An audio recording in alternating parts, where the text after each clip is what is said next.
join two sentences which are both complete but connected. He said he was tired.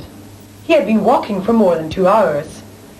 Now the colon is often used after titles or to show examples. Vocabulary: full stop, comma, colon. Semicolon. What's next? Well, there could be the semicolon. The semicolon is a weaker form of the colon. For example, this sentence is too difficult to understand. You could write the same thing in a simpler way. Question mark. Well, what's this? That's the question mark. Exclamation mark or exclamation point. Look at this question. Are you Mr. Smith? Notice the question mark. And notice this exclamation point. We say exclamation mark. Come here immediately. This mark, or point, is used at the end of sentences indicating a command, a surprise, an exclamation. Be careful. Brackets or parentheses, parentheses. Brackets in British English or parentheses, which we use in American or British English, divide sentences in certain words which form no part of the main sentence. They can also be used for comments, interjections and examples. Dash and hyphen.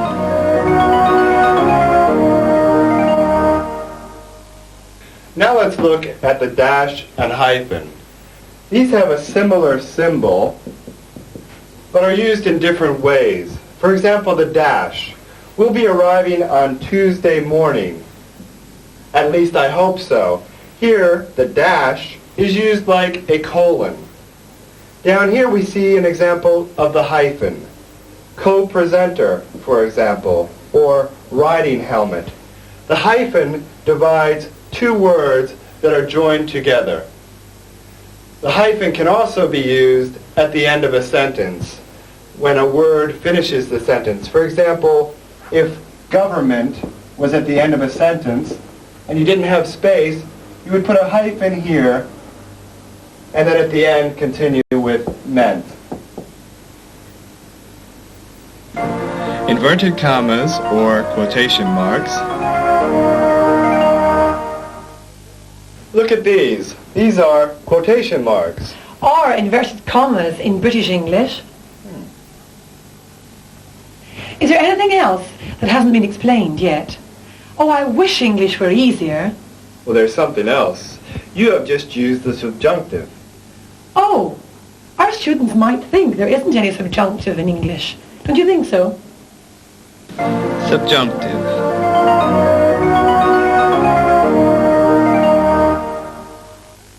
The subjunctive in English is being less and less used in informal style.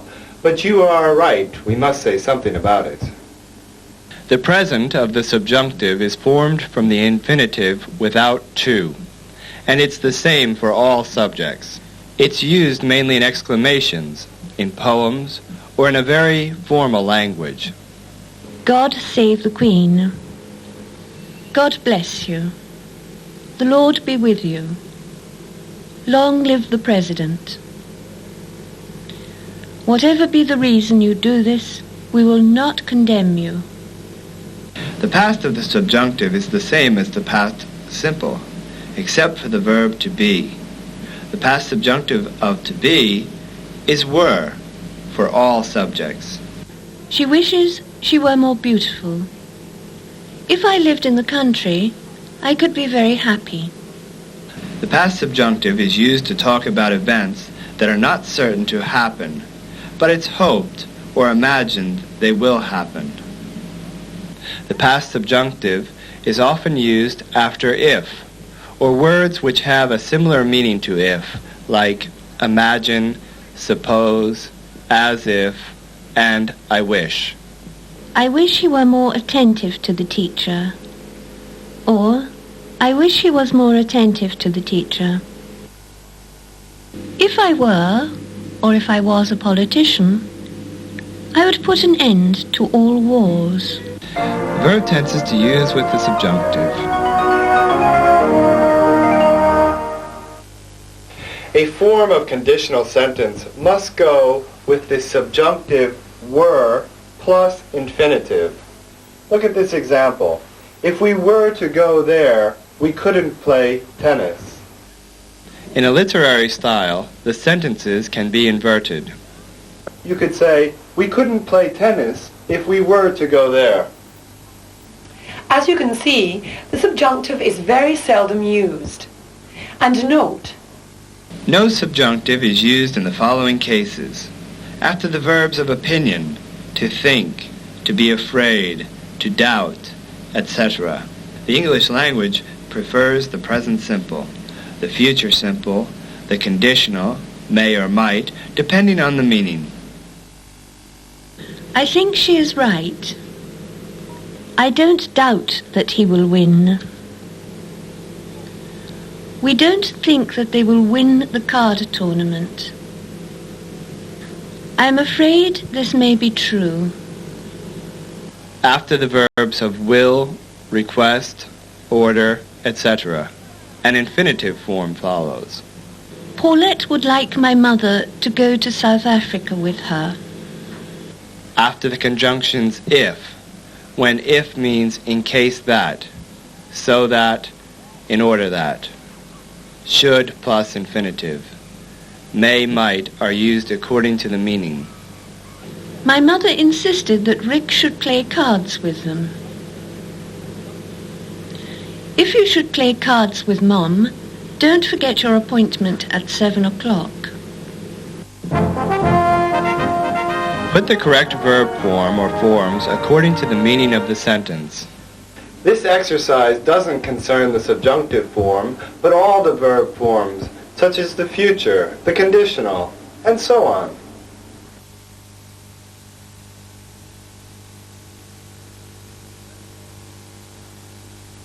Oh, there's David's car. I think that they might be here. I think that they may be here. I think that they are here. Have you chosen all the possible forms? if so, you are getting very clever.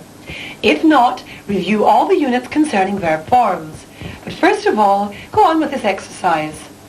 It's like a test about verbs.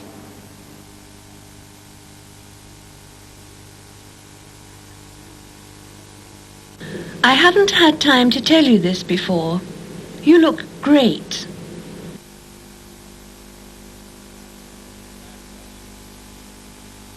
God bless you. You look wonderful.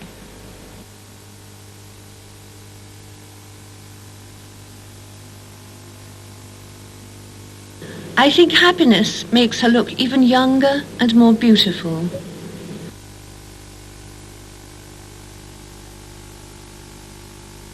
Where is she going to sing?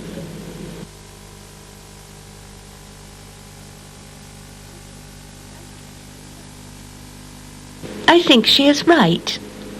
She has signed a very good contract.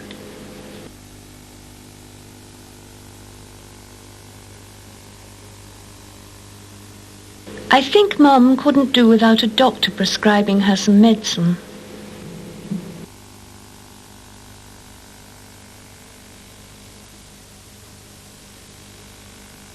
Mum, what a crazy question. Don't you remember that our wedding was 2 weeks ago?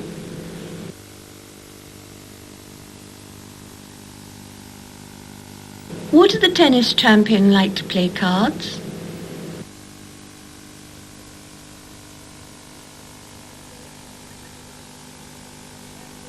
I wish Mum were not always so nervous and distracted. Have you noticed this sentence in the film? Oh, how funny. But you are right. They are more frightening than lions. That's for sure. Yes, at the end of the scene, when Alice is speaking. So, what's the matter? Did you notice she is speaking about lions? while the two women should be lionesses. You talk about a male, you're talking about the masculine gender. A female, the feminine gender. A man, a boy, masculine. A woman, a girl, feminine. But when you say men, you generally intend men and women, unless clearly indicated by the sense of the sentence that you're talking specifically of men. Men are intelligent. What about animals? Look at this sentence. Men are intelligent. What about animals? Here, you could replace men with human beings are intelligent or people are intelligent. But usually it's the masculine gender, men, that is used. And there is an exception. It is cow. That is the same as when talking of professions. When you say Lawyer, writer, teacher, doctor, psychoanalyst, engineer. you can mean either a man or a woman. Right. To specify if it's a man, you put the subject he. To specify if it's a woman, you put the subject she. Right. And you can also say, our lady doctor, the lady surgeon, the lady lawyer.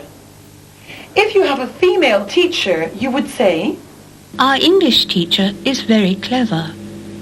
She is the best teacher I have ever had. The lady doctor who operated on Grandpa is very good. When the teacher came in, they were all silent.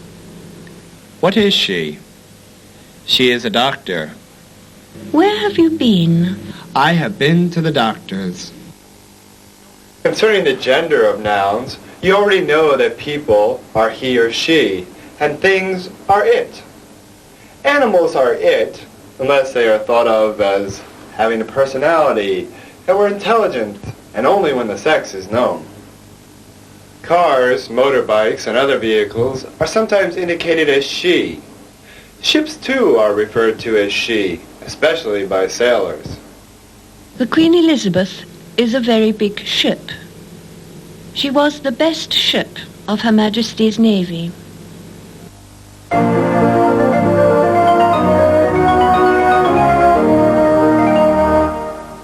To be tied down. To keep someone tied down. I don't need to be tied down, sweetheart. I'm completely at your mercy. I'm not keeping you tied down. It's just the opposite. To matter. It doesn't matter. We'll go anyway. After all, it's our honeymoon. A long honeymoon, first to the mountains, then to New York, and then to Europe. It seems like a dream. To manage. To tame. But he manages so well. He's used to taming wild animals. Oh, how funny. But you're right. They're more frightening than lions, that's for sure. To spend the time. Charles likes spending the time at the pub with his friend Anthony. To work. To do or make something, a job, etc. Impersonal form. It works with someone, something. Alice will be working as a teacher. To hold on to a man. Oh, she's right. Men should be kept in line right from the beginning. I only hope she isn't as permissive as I've been. Look at me now. I'm a lonely woman.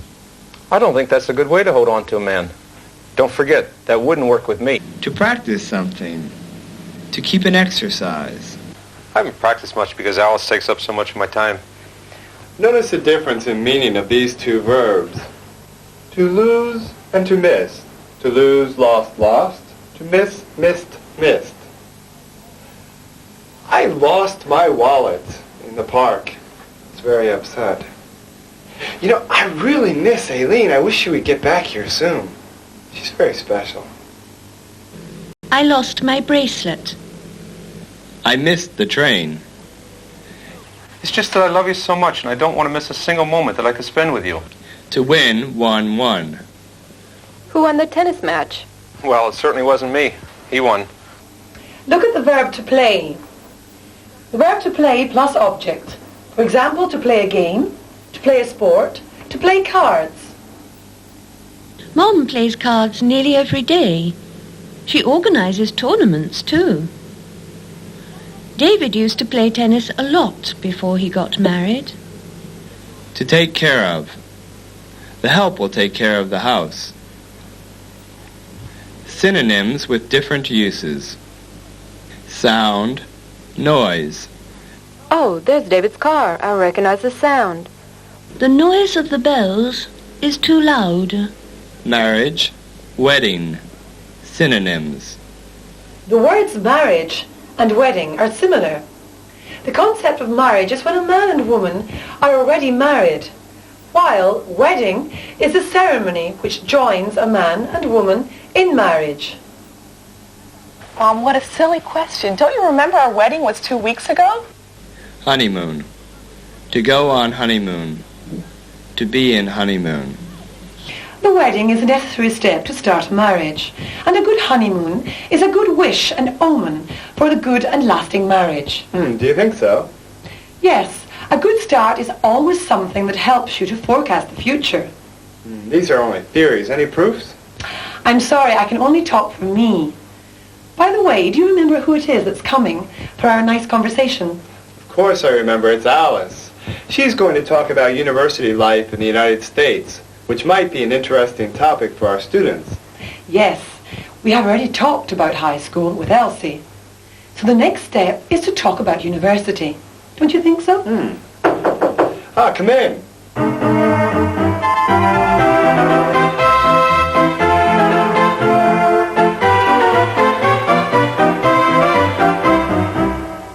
We were waiting for you.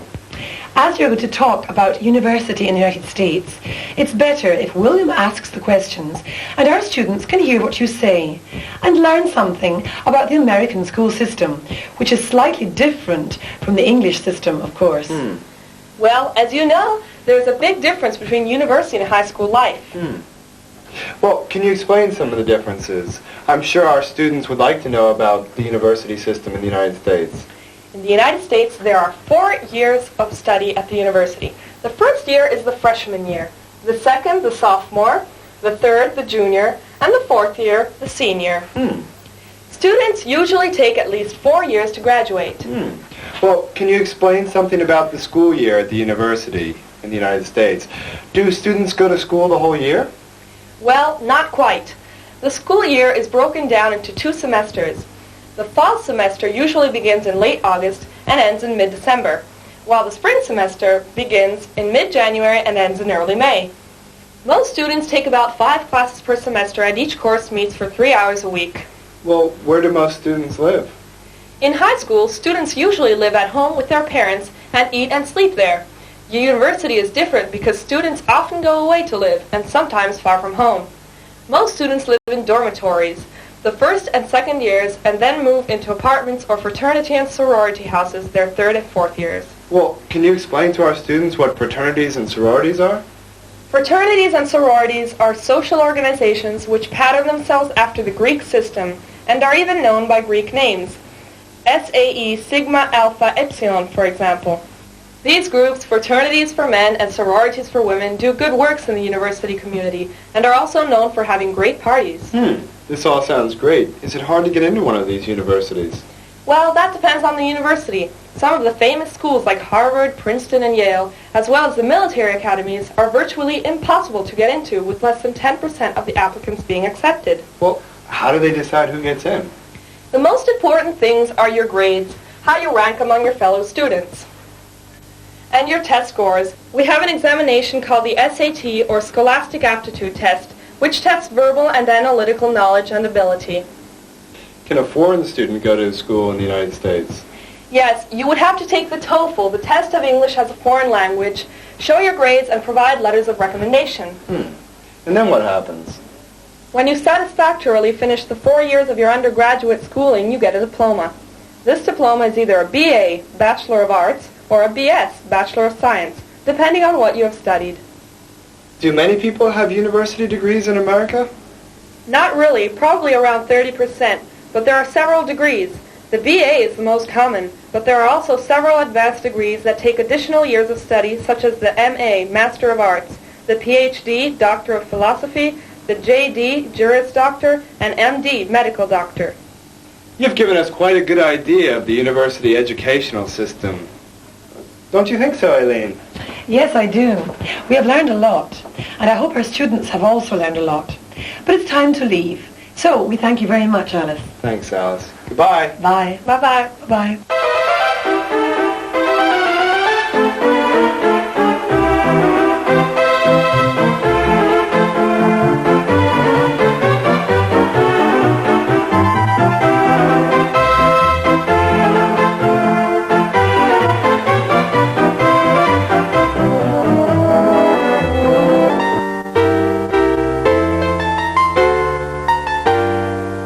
Dear Elsie, yesterday was Saturday and I went to London.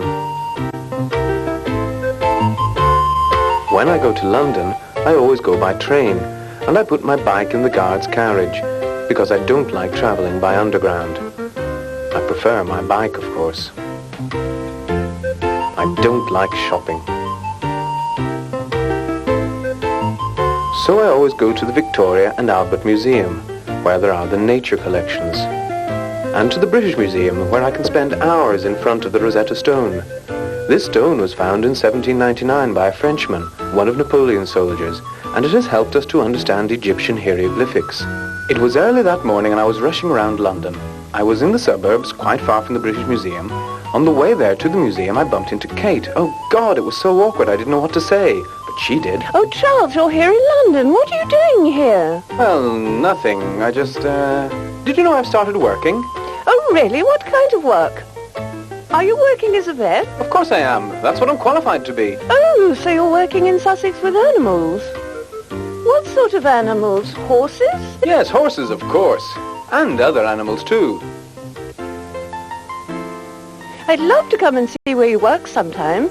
I'm not sure when it could be possible, but I must be going now. Oh, and where are you going? Well, I was on my way to the British Museum. Oh, wonderful. Shall I come with you? I can keep you company. Oh, would you really like to come? Of course.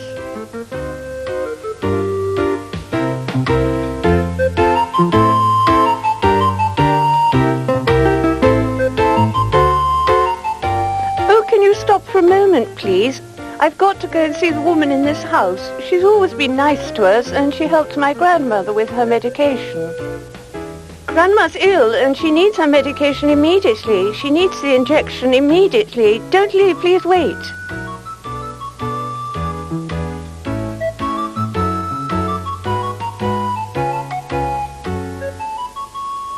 Everything is settled. She's going immediately and Grandma will have her injections.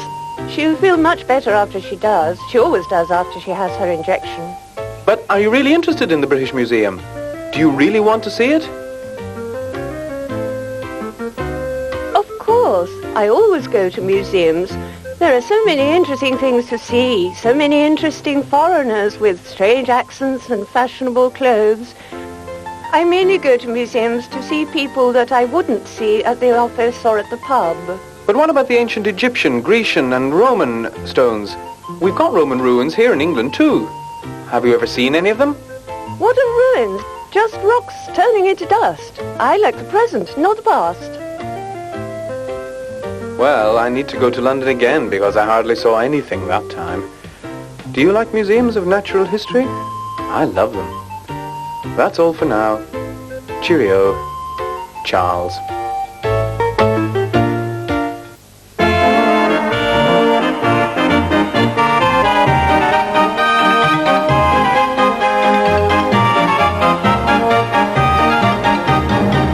Hi. Hello, everybody.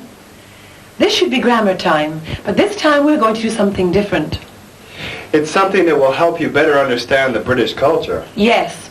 As your English teacher, and since I am British, I'd like to tell you a little more about England, and particularly its capital, London.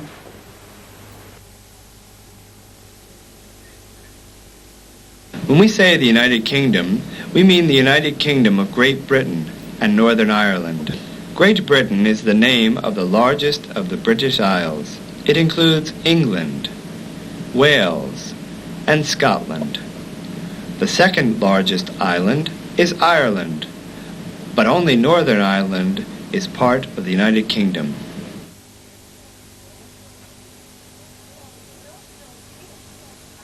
But only those in England are called English, and we will concentrate on England, especially London. London is a county of its own called Greater London.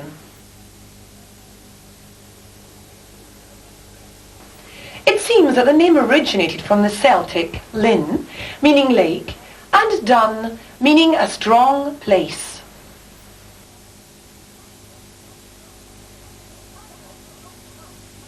However, it did not become a capital for a long time afterwards, when the Saxons invaded and settled the site of the Roman city Londinium.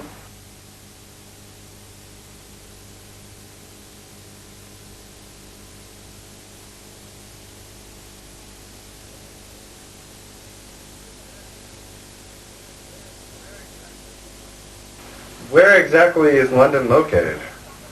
The city is built up around the River Thames in southeastern England. It's of course ideally positioned for contact with the rest of Europe, and indeed the world. You can understand why it has developed into the great centre that it now is. Let's have a brief look at London, imagining that we are entering the country from the Thames estuary. The first important sight we would see would be Tower Bridge.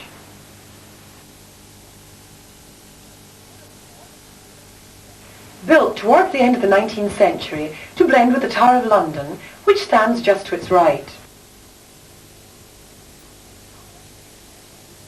This tower has been host to many important events in England's history, serving as a citadel, palace, menagerie, and even a prison. Its nucleus, the White Tower, was built as far back as 1078 by William I, at the beginning of the Norman rule in Britain. The Tower of London was also the site of many executions, probably the most famous of which was that of Anne Boleyn, one of Henry VIII's 6 wives.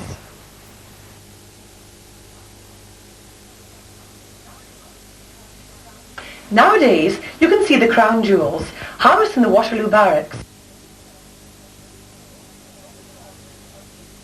The yeoman warders, or beefeaters, who guard the tower, still clad in their traditional Tudor uniforms.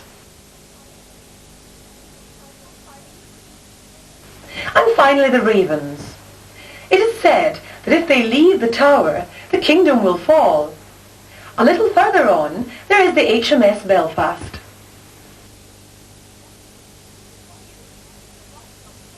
Near here is the part of London called the City of London. I thought you were already talking about the City of London. Yes, I have been talking about the City of London, but the City of London is different. The City of London roughly corresponds to the Roman site of Londinium, about 1 mile square. Remains of this wall can still be seen today. In this area there is the Bank of England, the Barbican, the Museum of London, tracing the history of London from prehistoric times to modern day, and of course St. Paul's Cathedral, which was designed by Sir Christopher Wren.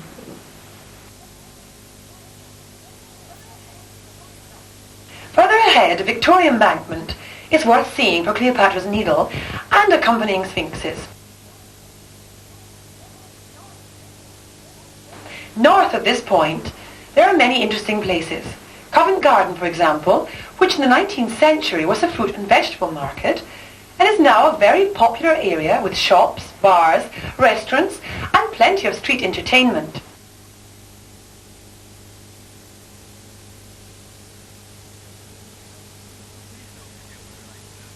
Please don't forget what I like best of London, Piccadilly Circus.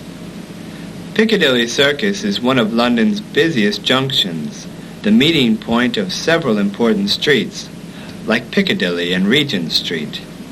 In the center of Piccadilly Circus is the Shaftesbury Memorial with the famous statue of Eros.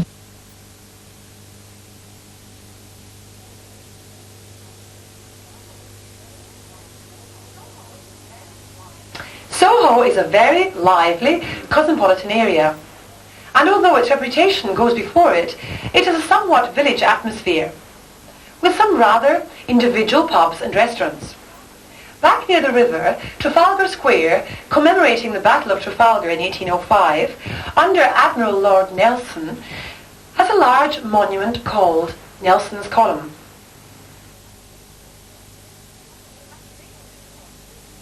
At the base of this column, there are 4 bronze lions, and in the square there are 2 fountains, famous for New Year celebrations, and of course thousands of pigeons. Overlooking Trafalgar Square is the National Gallery, with one of the world's finest art collections. It started in 1824 with just 38 paintings and is still being extended and improved today. To the south of Trafalgar Square, at the entrance to the Mall, leading to Buckingham Palace, is Admiralty Arch, designed as a memorial to Queen Victoria, the first sovereign to make Buckingham Palace her London residence. If you want to walk through it, however, you will have to use one of the side gates, because only the sovereign is able to pass through the central one. Heading towards the palace, there is the beautiful St. James's Park and Lake. If the sovereign is in residence at the palace, then the royal standard is flown from the masthead. In the forecourt, there is the famous changing of the guard at 11:30 a.m. on every other day, depending on the time of year.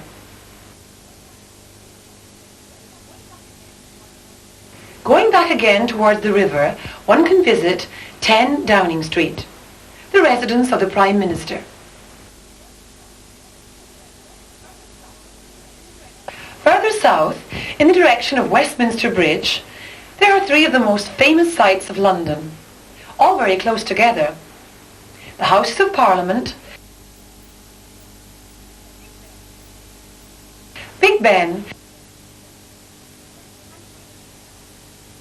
and Westminster Abbey.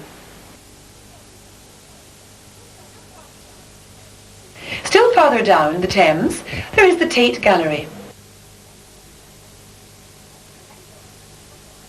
a collection of British paintings which began with a contribution of just 65.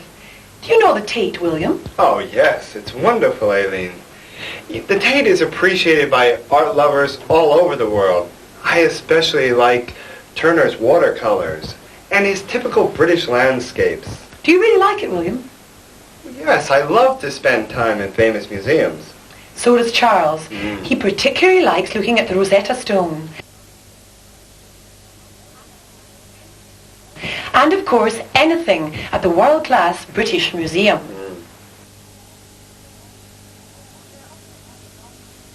There are other museums also, like the Science, Natural History, and Victoria and Albert Museums, all gathered in the same area. North of these museums is the Royal Albert Hall, at the edge of Hyde Park and Kensington Gardens.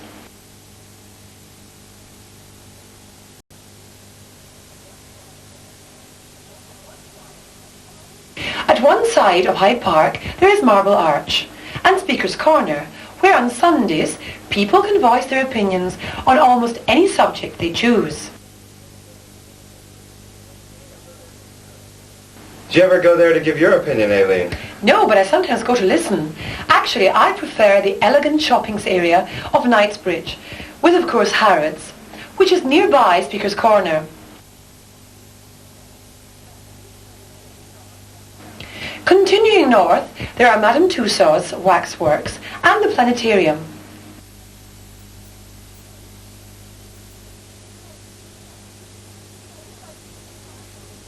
Inside Regent's Park, you will find London Zoo. Well, this has been a rather brief description of London, but I do hope you found it interesting and have a better idea about the main places of interest and where to find them.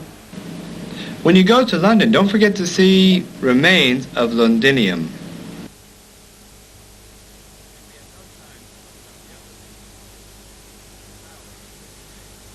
Tower Bridge. The Tower of London. The Crown Jewels. The City of London. Piccadilly Circus.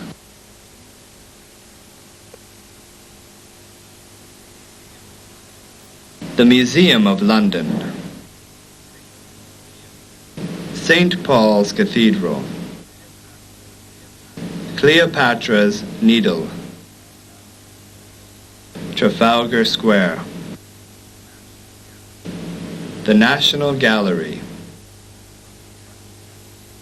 Buckingham Palace. The Changing of the Guard. 10 Downing Street. The Houses of Parliament. Big Ben. Westminster Abbey. The Tate Gallery. The British Museum. Victoria and Albert Museum. Hyde Park. Kensington Gardens. Harrods. Madame Tussauds Wax Works. I hope that you have found it interesting. But what about Brighton, where Charles lives? We know that Brighton is in Sussex, and it is both a seaside resort and an agricultural area, as Charles has told us. But Ascot is nearby, and what else? Why didn't you ask Charles about it when he was down here with us? Oh, he always knew what to talk about, and I always forgot to ask him. And he's not coming back either. What a pity. But it's also a pity that we have no time to talk about Scotland, and Ireland, or Wales. Anything else? Oh, Brighton is too beautiful a place to talk about in 2 minutes. And it's a pity we have no time to talk about Scotland, with its castles and mountains and lakes, or about Wales, with its Celtic past and prehistoric tombs. And we have no time to talk about the other regions of the United Kingdom, the Lake District, Cumbria, the Yorkshire Moors, Cornwall, Shropshire, Warwickshire, where there is Stratford-on-Avon, the home of Shakespeare, and then Northern Ireland. And we have no time to talk about the cathedrals of Canterbury, Winchester, and York. Well, I would suggest our students visit Great Britain as well as the United States. But the United States is much bigger than England. Perhaps it's better if they start by visiting England. It depends on where they live. That's right. Now our usual vocabulary and miscellany.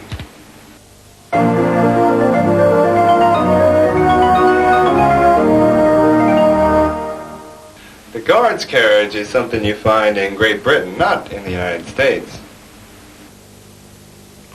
When I go to London, I always go by train, and I put my bike in the guard's carriage, because I don't like travelling by underground. Let's revise some of the most important irregular verbs. There is also something new you haven't seen yet, anyway. Fill in the blanks.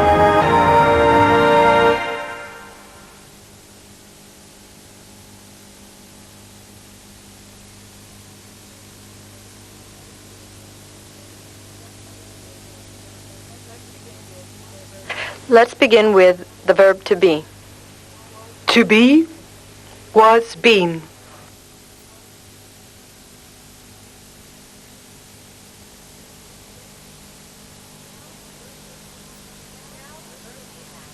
And now the verb to have. To have, had, had.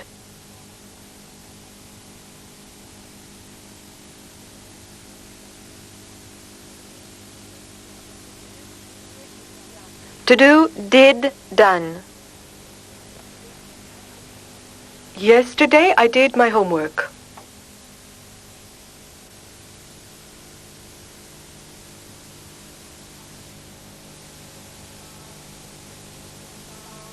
To see, saw, seen. Yesterday I saw a dog in front of my house.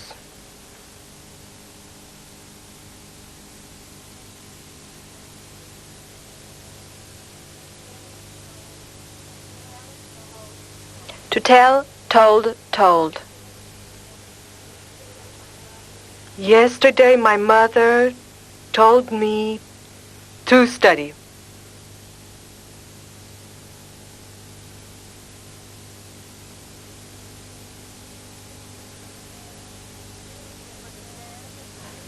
To understand, understood, understood. Yesterday I finally understood the English verbs.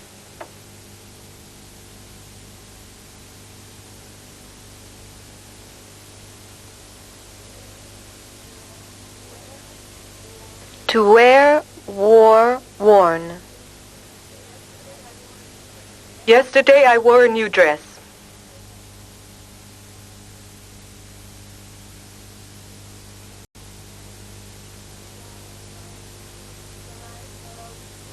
To write, wrote, written. Yesterday I wrote to Charles.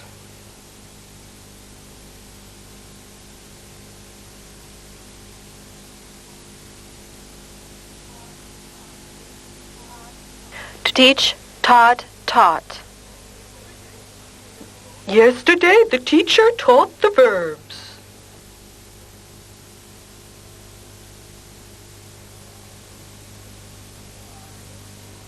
To buy, bought, bought. This is the book I bought and I paid for it.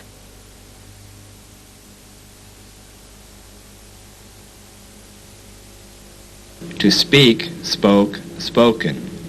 To know, knew, known. And now I know all the irregular verbs. When I speak English, I speak fluently.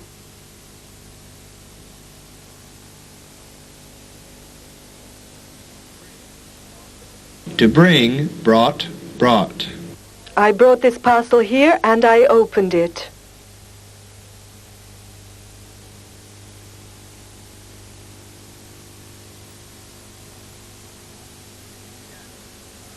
To forget, forgot, forgotten.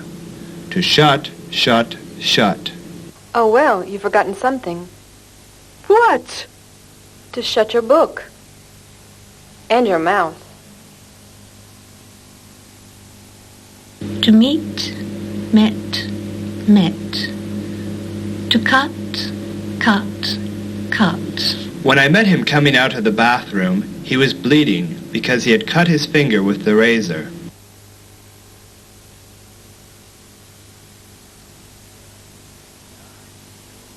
To shine, shone, shone. To sleep, slept, slept. Last Sunday it was late and the sun was shining, but we were still sleeping. To find, found, found. To go, went, gone. To come, came, come. To spend, spent, spent. So I always go to the Victoria and Albert Museum, where there are the nature collections, and to the British Museum, where I can spend hours in front of the Rosetta Stone. I love to spend time in famous museums. Oh, wonderful. Shall I come with you? I can keep you company. To turn into equals to become, became, become. What a ruins. Just rocks turning into dust. I like the present, not the past. To give, gave, given. To forgive, forgave, forgiven. To eat, ate, eaten. If you give me your newspaper, I'll forgive you for having eaten all my chocolates.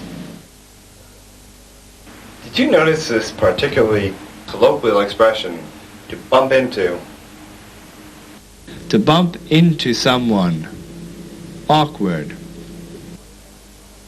On the way there to the museum, I bumped into Kate. Oh, God, it was so awkward I didn't know what to say. But she did. Oh, Charles, you're here in London. What are you doing here? Well, nothing. I just, Did you know I've started working? And what about this? To be clad in equals to be dressed as. Yeoman warders, or beef-eaters, as they used to eat beef. The yeoman warders, or beef-eaters, who guard the tower, are still clad in their traditional Tudor uniforms. Yes, it has been a very interesting and peculiar description of London. Unconventional and all. Yes, and I'm eager to see what you'll show us next lesson about New York and the United States. I've seen some beautiful slides on your desk. I'm really impatient. That's all for today. Goodbye. See you next unit. Bye.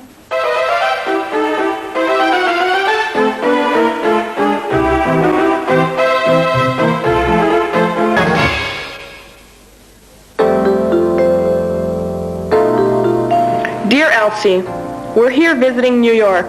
We're going to stay here for a few more days. There's so many things to see and do. Traveling's really wonderful. I love it. Going by ship, by plane, by car. It's always so much fun and interesting. Wasn't going to the Metropolitan Museum today a marvelous experience? And tomorrow we can go to the Guggenheim. I'm so exhausted. I need a long nap. I do too. Thank you, sir. How much is that? $10, please. Thank you, sir. Why such a big tip? Oh, it's because I love you and I'm so happy with you. I don't think that's a good reason to waste money.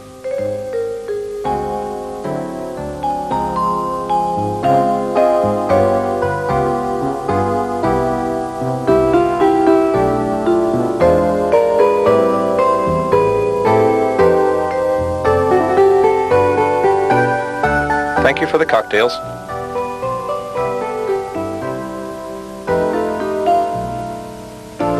Nothing else, thank you. Thank you very much. Oh dear, I'm so tired after standing in lines and walking all day. We've seen so many things lately. What did you like best, sweetheart? I like the Tiffany glasswork so much. I didn't think you would be so interested in museums. I was afraid you'd get bored. There's so many museums and ruins to visit in Spain and Italy and all over Europe. Well, I like seeing new things when we don't overdo it. You overdo it at times. You would miss a single monument or a single painting. Yes, I'm interested in everything. Oh, that's true. You're so eager to learn and see new things. But you know I'm different. I prefer sports and being out in nature. Well, I don't want you to get fed up with the things I like. I'm interested in sports and nature, too.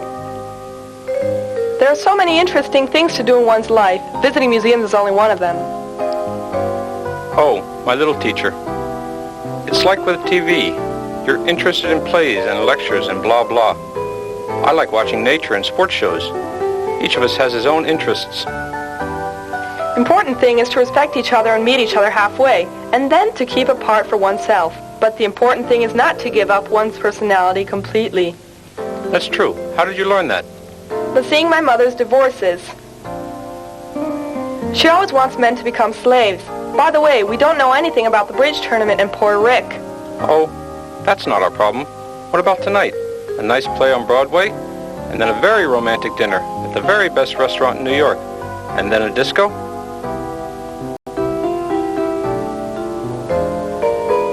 What do you think about my plans for tonight?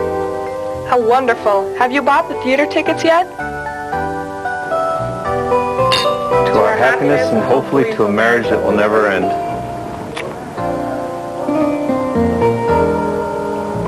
Would you like to dance?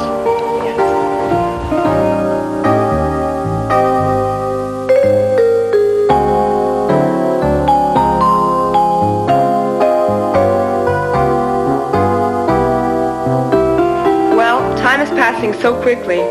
We'll soon be in Europe, and I'll let you know about my plans and possible visit to Pomid. Lots of love, Alice.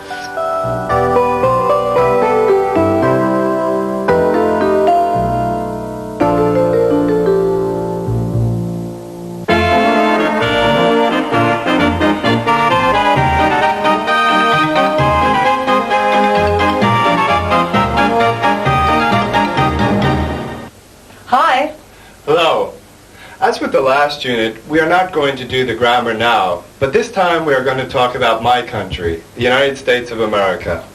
Yes, William. Since I've talked about London, you must tell us about New York and the United States. Well, the United States is part of North America, with Canada to the north and Mexico to the south. 48 of the 50 states are in the continental United States. Alaska, which is the largest of the states, is located in the northwest and connected to Canada, somewhere up here. Here we can see it in this map. Hawaii, the newest of the states, is actually thousands of miles west in the Pacific off of California. Here we can see it here.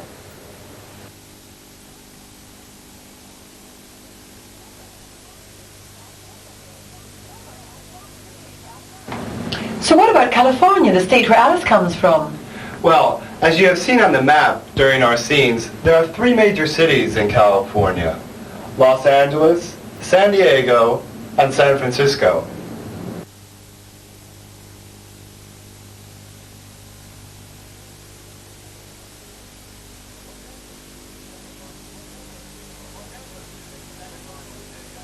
Los Angeles is the second largest city after New York, and is famous for Hollywood and Beverly Hills. To the north of Los Angeles is San Francisco, which is very close to the University of California at Berkeley. And that's where Alice graduated from, isn't it, William? But you're not from California, are you? You're from New York. That's right. While California is on the west coast and has the Pacific Ocean, New York is on the east coast and has the Atlantic Ocean. New York, like California, is one of the 50 states. But there is also New York City, which is the most populated city in the United States. Yes, New York is the most populated city, but it's not the capital city, is it? No. The capital city of the United States is Washington, D.C. The initials D.C. stand for District of Columbia. Washington, D.C. is where the President of the United States lives, in the White House.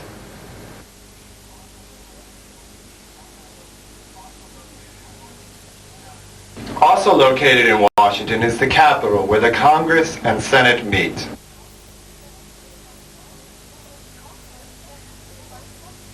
The Congress and Senate are responsible for the laws. Yes, and there is also the Supreme Court. This is where the most important legal decisions are made. Another interesting aspect about Washington, D.C. are the many monuments dedicated to past presidents. There is the Washington Monument, Lincoln Memorial, and Jefferson Memorial.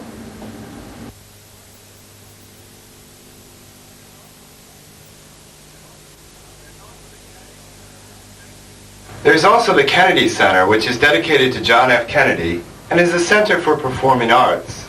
Other areas of cultural interest include the Smithsonian Museum and the National Gallery. I didn't realize that Washington, D.C. had all these special attractions. But still I wonder why New York isn't the capital city of the United States. Well, many people, foreigners and Americans alike, might ask why New York isn't the capital of the United States. After all, New York is the center for so much in the United States. New York is the financial capital, the media capital, the advertising capital, and the fashion capital. Yes, LA is also very important for these things, as are other major cities like, well, Atlanta, Chicago, Philadelphia, Kansas City, Denver, many. But still, New York is probably the most important.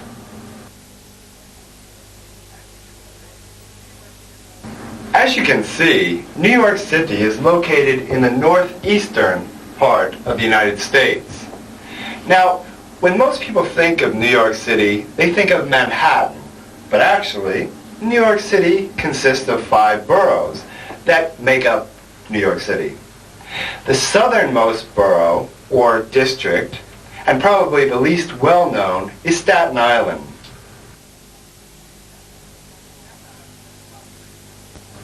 Staten Island has a population of 380,000 and makes up only a small portion of New York City's 7.5 million people.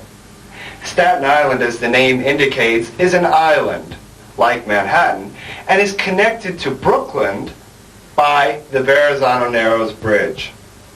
It's the second largest suspension bridge in the world. Well, let's cross over the bridge and go into Brooklyn. As we are crossing the bridge, we can look to the left and see the Statue of Liberty.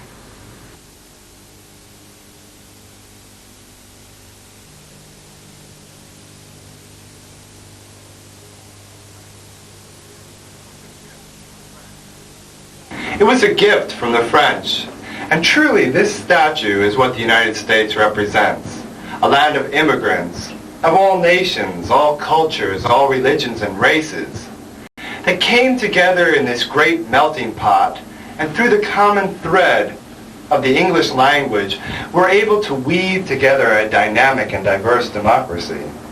Well, having crossed the Verrazano Narrows Bridge, we have now reached Brooklyn.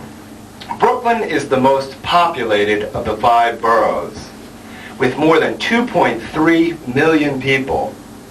If Brooklyn were not part of New York City, it would be itself the 3rd largest city in the United States.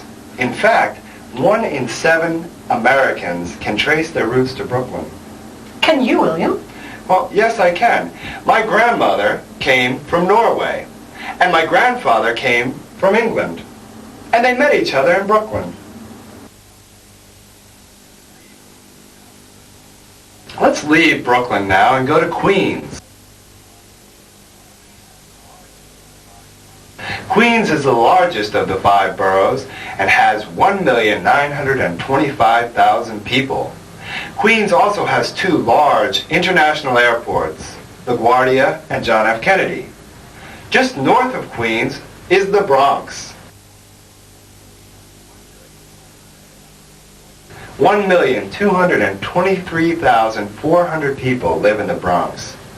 There's a song that says, New York, New York, it's a hell of a town. The Bronx is up and the Battery's down. This means the Bronx is up above Manhattan and the Battery is down at the southern tip of Manhattan. We'll talk about the Battery later when we go to Manhattan, but first we can't forget the Bronx. But William, why do you keep saying the Bronx and not just Bronx? The Bronx was originally the farmlands of the Bronx family, and so the land was known as the Bronx. Gradually, the possessive S was dropped, and the K was replaced by an X to form the same sound. Well, now you can explain this interesting information to your friends. Today, the Bronx is home to the New York Yankees baseball team. Baseball is one of America's favorite pastimes, both to watch and to play. It's a good idea that you talk to us about this because many men are interested in sports. But then again, so are many women. That's right. Well, now it's time to go to Manhattan. Before we begin our explorations of Manhattan, let me give you some facts. Manhattan was sold to early Dutch settlers for $24 in bartered goods by the Manhattan Indians. This is probably one of the most famous real estate transactions in history. So, what did the Indians sell the Dutch? Manhattan is only 13.4 miles, or 21.5 kilometers long. It is 2.3 miles, or 3.7 kilometers wide, at its widest point, and only 0.8 miles, or 1.3 kilometers, at its narrowest point. This is not a big island. Yet today, more than 1,500,000 of New York City's people live on this small island. Do you remember earlier when I said the Bronx is up and the Battery is down?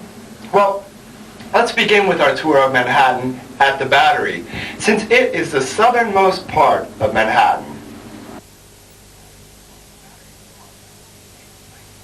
Battery Park contains 92 acres and is the top land where water once ran. This land was created with the rock and earth that were dug up to build the World Trade Centers, which are also known as the Twin Towers. These towers each rise 110 floors.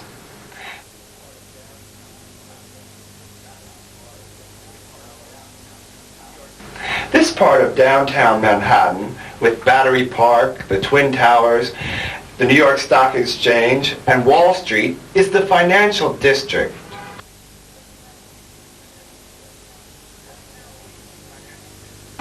Let us now leave the financial district and move north. As we travel up, we see the South Street Seaport. This seaport is on the East River and is the city's 19th century port district. From here we can see the Brooklyn Bridge, which was one of the 19th century's greatest milestones. Moving north, we find a fascinating area of trees and neighborhoods. This is the Lower East Side. And we find Chinatown, which has been the center for New York City's Chinese community for more than 100 years. Just above Chinatown is Little Italy, which is famous for its restaurants and has an Italian community. Moving north of Little Italy, we reach Soho. Soho is where many of the city's artists live. Another famous area for artists is nearby Greenwich Village. Here there are many old houses, restaurants, and art galleries. The great symbol of Greenwich Village is Washington Square Arch. Well, let us now leave Greenwich Village and go to Midtown Manhattan. As we leave the residential areas, we begin to see the tall skyscrapers again. The most striking is probably the Empire State Building, which was built in 1931.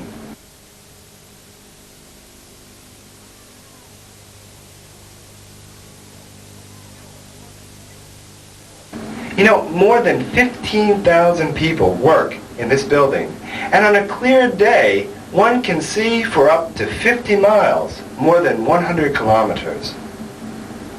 From the observation of the Empire State Building, we can look out and see the Chrysler Building with its famous spiral on top. There are hundreds of skyscrapers, very tall buildings, in Manhattan, with new ones being built all the time.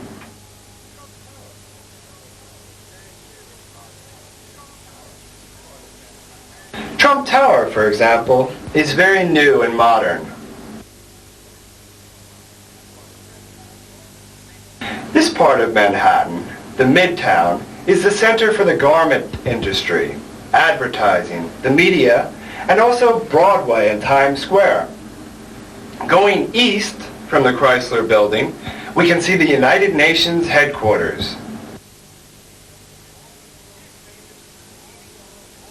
It is famous for the meetings of all the world's nations to discuss important political matters.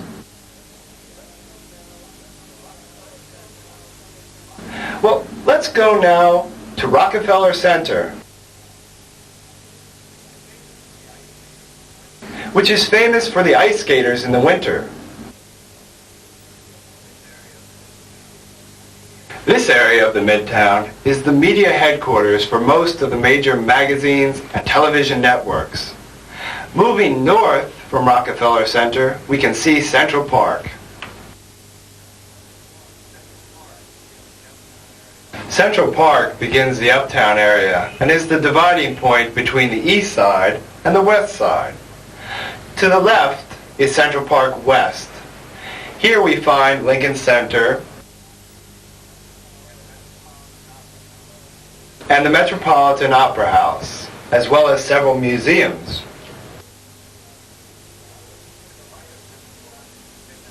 To the right of Central Park is Fifth Avenue, one of the most famous streets in all the world.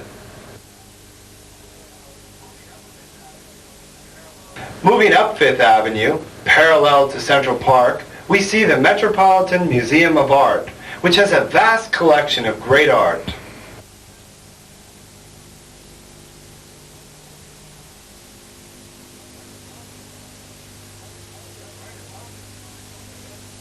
Right above this fine museum is the reservoir in Central Park, which is a favorite place for joggers to run around.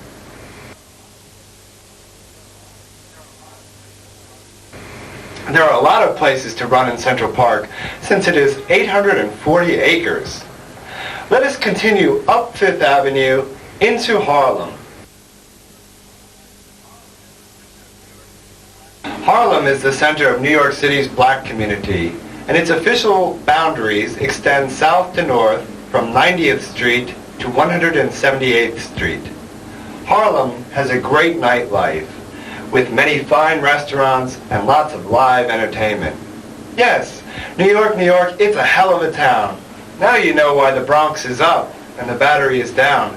But hey, I'm hungry, let's eat. If you go to New York, don't forget to see the Statue of Liberty, Brooklyn, the Bronx, Manhattan, the Twin Towers, the Brooklyn Bridge, Chinatown,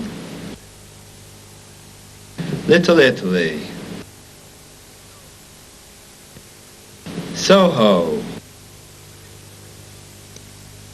Greenwich Village, the Empire State Building,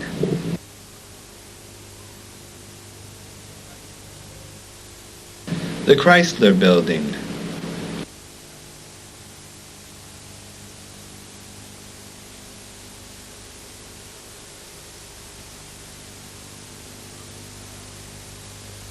Trump Tower, the United Nations, Rockefeller Center, Central Park, Lincoln Center, the Metropolitan Museum of Art, the Guggenheim Museum, Fifth Avenue. You know, I've been delighted by these images. They're really wonderful. Do you think I'm a good photographer? I did many of the pictures myself. Really? How wonderful. My compliments. Well, thank you. Well, now we must go on with our lesson. Yes, with our usual miscellany of words and verbs and so on.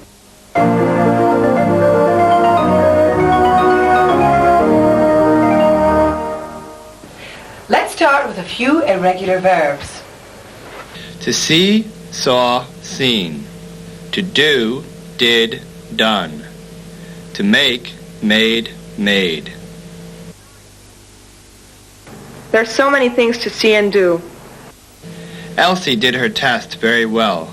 She didn't make any mistakes. To overdo, overdid, overdone equals to exaggerate. Well, I like seeing new things when we don't overdo it. You overdo it at times. You would miss a single monument or a single painting. To learn, learnt, learnt. To teach, taught, taught. Yes, I'm interested in everything. Oh, that's true. You're so eager to learn and see new things. But you know I'm different. I prefer sports and being out in nature. To meet, met, met. To meet each other halfway. Important thing is to respect each other and meet each other halfway, and then to keep apart for oneself. But the important thing is not to give up one's personality completely. To become, became, become. She always wants men to become slaves. By the way, we don't know anything about the bridge tournament in Puerto Rico. Oh, that's not our problem. What about tonight? A nice play on Broadway, and then a very romantic dinner at the very best restaurant in New York, and then a disco? To buy, bought, bought. To sell, sold, sold. What do you think about my plans for tonight? How wonderful. Have you bought the theater tickets yet?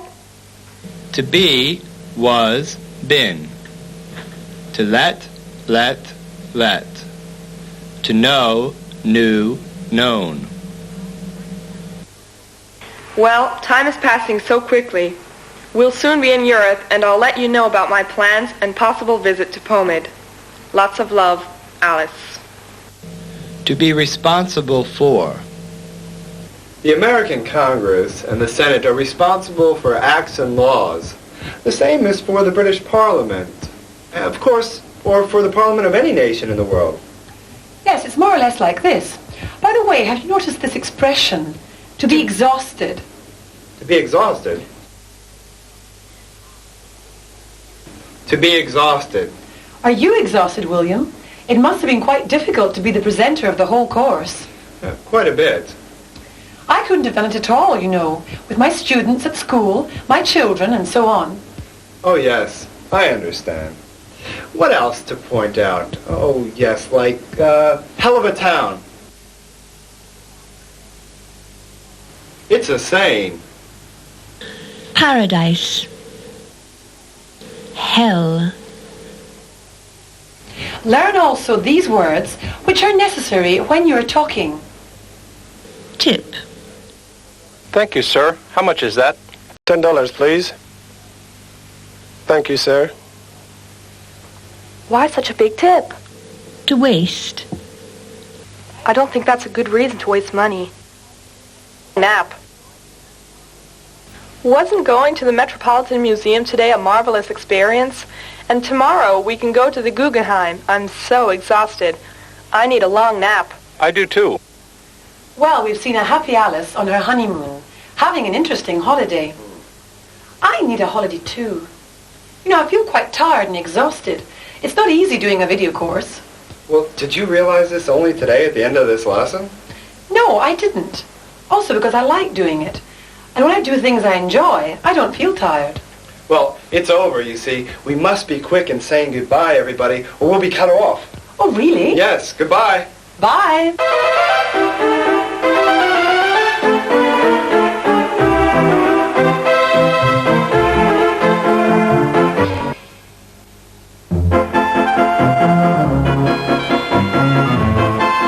Dear Alice and dear Charles,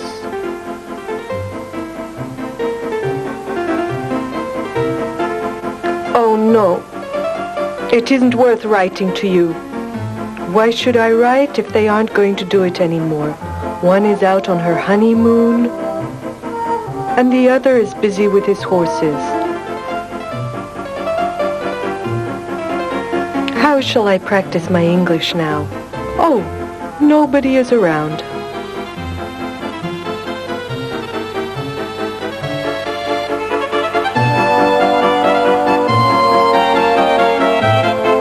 Here's the phone number of the hotel in Paris. I think I'll call.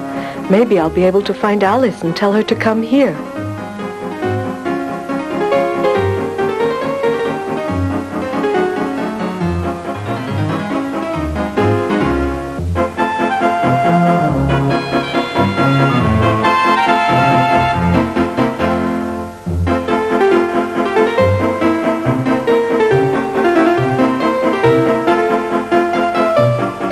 Bonjour. Do you speak English? Oui, je parle français, but my French is very bad. I prefer English. Mrs. Ballard, please.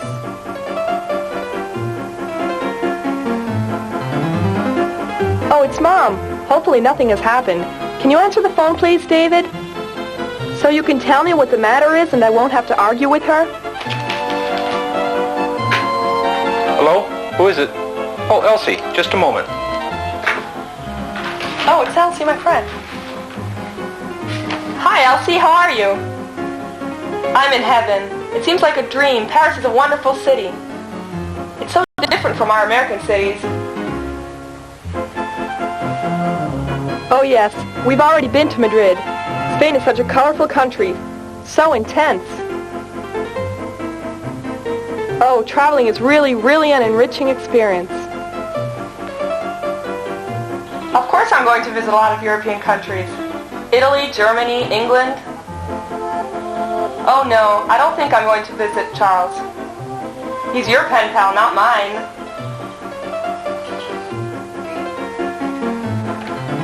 Hello? Who do you want? Could you repeat that, please? I can't understand. Oh, you want Charles Chippendale? Oh yes, it's pronounced Charles with an S. Okay, wait a moment, I'll call him at once. Charles, come here immediately. There's a phone call for you from abroad. Well, could you call back in 5 minutes, please? He's coming. He's down at the stables. Do you understand? Terrible. No, not yet. Call back in 5 minutes. Bye-bye.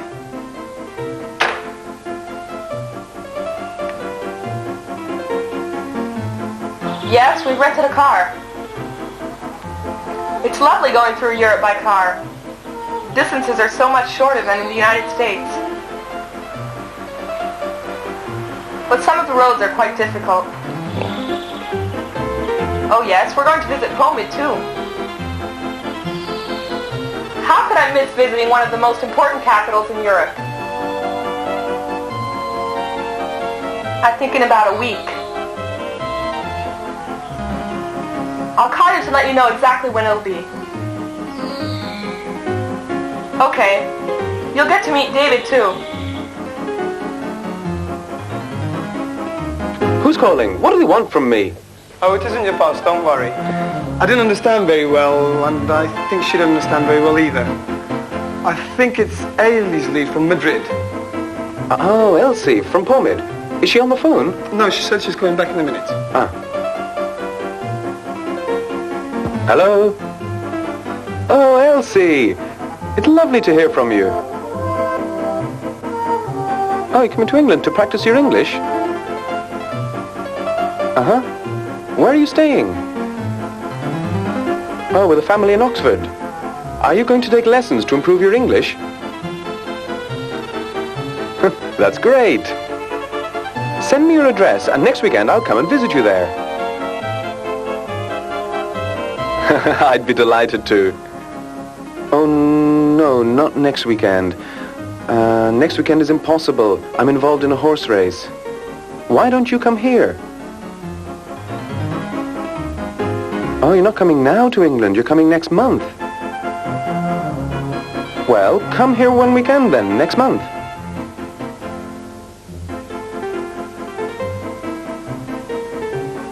Oh, you're kidding. You're having lessons on Sunday too? Oh, it's an intensive course. That's very clever of you. Well, I'll come to see you then. Send me the exact date and I'll come for you for sure. But why don't you plan to spend a weekend with us? Who are you talking to? Such a long, strange conversation. Well, as soon as I know, I'll send you my address and the phone number. So you can call me, and you can come and visit me there in Oxford.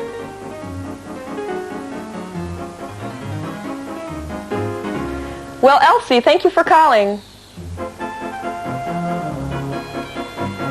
See you soon then. Bye. Bye. Goodbye, everybody. Well, phoning is easier than writing, but it's much more expensive. Who made so many long-distance calls? Do you realize how much I've got to pay? But I've always written to my pen friends. This is my first call to them. I hope it's the last. Who did you call last month? Oh, Elsie. But I've got pen friends everywhere, and the drug abuse prevention group is becoming international now.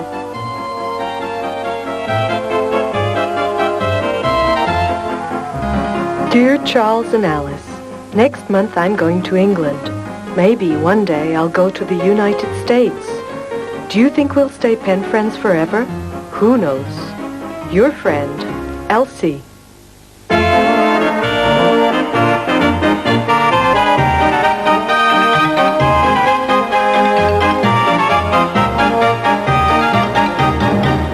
Hi, this cannot be revision time. You have the whole course now to revise anything you like.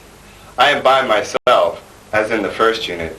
My co-presenters, Jocelyn and Aileen, that have accompanied me on this difficult but interesting journey, have decided to leave me the unpleasant task of the final farewell. I cannot blame them. As you can remember, Jocelyn, my younger co-presenter, was with me from Unit 2 up to Unit 20. Aileen, my older co-presenter, has been with me from Unit 21 up to Unit 39. Now, the circle is almost complete. It's Unit 40, our last unit. I couldn't be alone, so I've invited Elsie to co-present this unit with me, and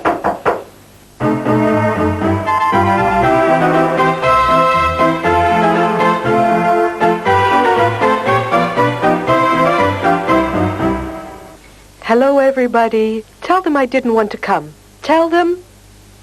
But I couldn't say no. This is the last unit. I'm glad you are here since you are representing all the students of our video course. And I want to ask you some questions. It's not a test, don't worry. Okay, go on. Did our lessons help you to learn English? Well, I think so. And Miss Stevens is also going to use them regularly for the students of her courses in the future. Well, what a great honor. So she needed our help. Was she satisfied? And did you do all the exercises? Most of them, yes. And were they difficult? No, quite understandable. But may I ask you a question? Of course you can.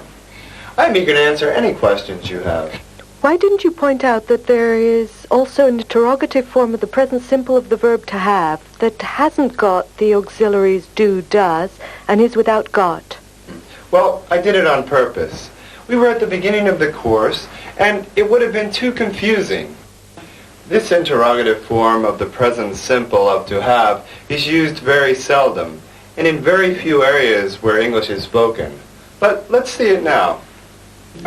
Some more about the present simple of to have. The present simple of to have can form the interrogative, the negative, and the negative interrogative, also with the following construction. Interrogative, present simple plus subject. Negative, subject plus present simple plus not. Negative interrogative, present simple plus subject plus not. Note, these forms of the present simple of to have are very seldom used and in very few areas where English is spoken. Have you a new book to read? I haven't a new book. I'm still reading the one I borrowed from the library last week. Haven't you a new book to read? No, I have no new book to read. Revision.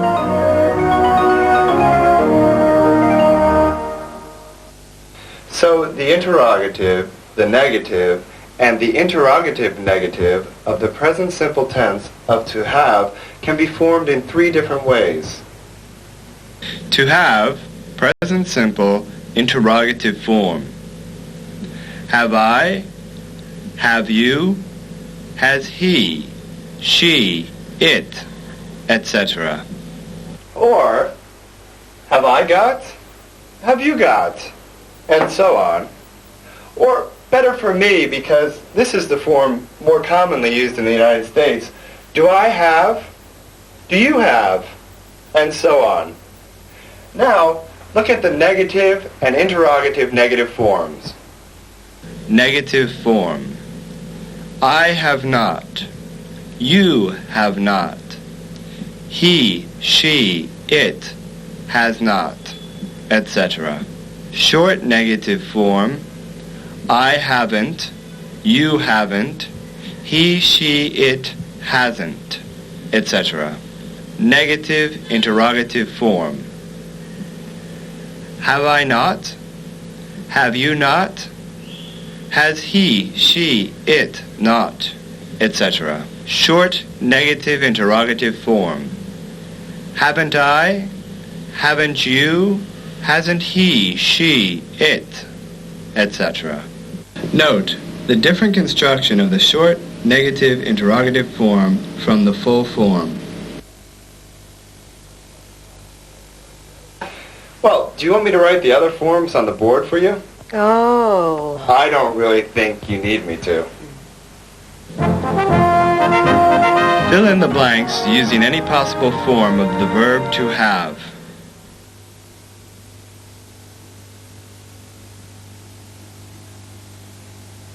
You have got a test very soon, my darling.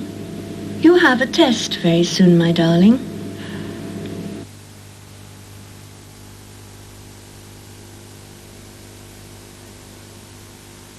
Have you got many letters from your pen friends? Do you have many letters from your pen friends? Have you many letters from your pen friends?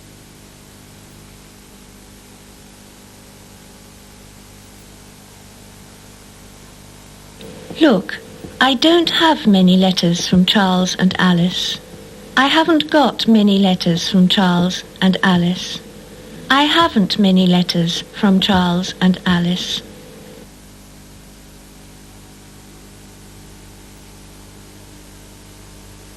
Elsie, have you got a stamp?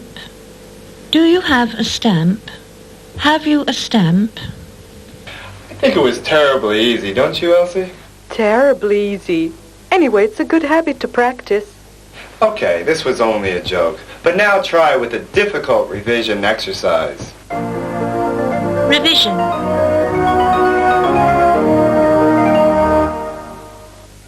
Each sentence will be about a specific rule where usually students make the most common mistakes.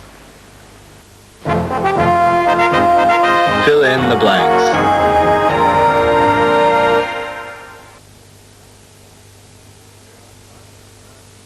There is a box of matches inside the drawer.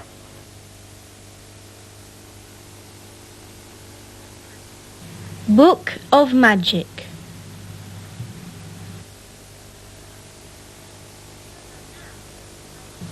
And now I am putting another between us.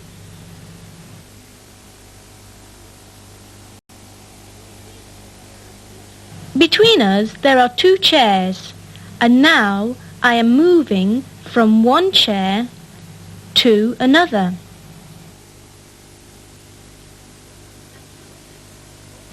And you're sitting on the other one.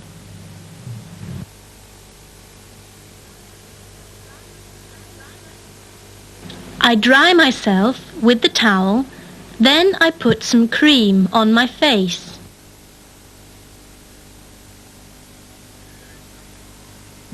There is something wrong with my car.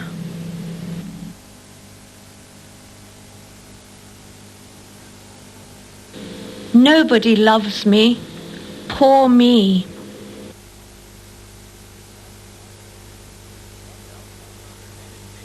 Elsie's mother made a cake for her birthday.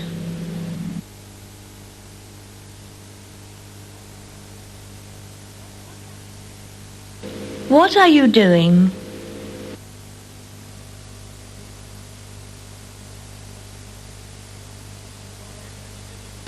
She told him that she had seen him in the park flirting with that girl.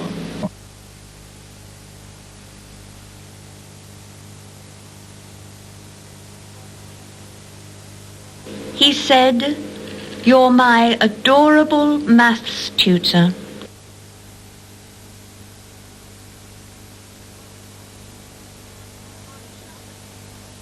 Aunt Charlotte's car is in very good condition, but it is the oldest of all our cars.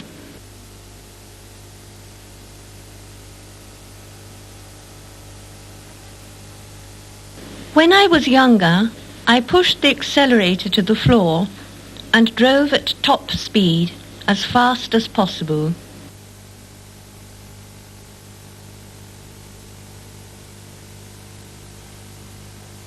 She says it's the most comfortable car, but I don't really believe it.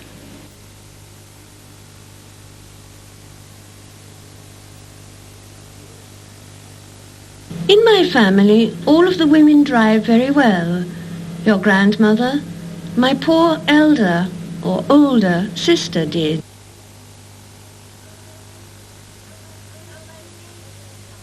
Oh, I gave it to somebody, but I don't remember who or to whom.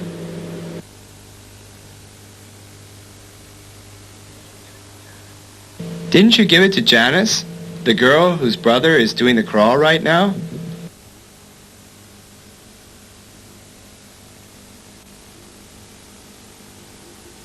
You see, these are the flippers which I can't swim with. They hurt my feet.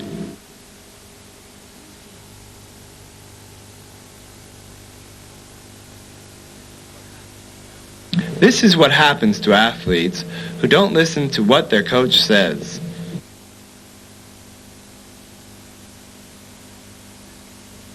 I've been studying since this morning.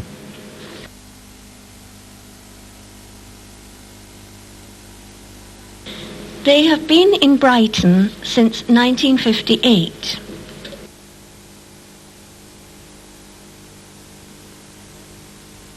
We have studied English for many years.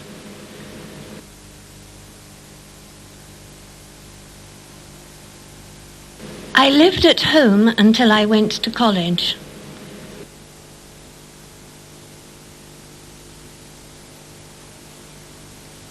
I have been interested in this problem for a long time.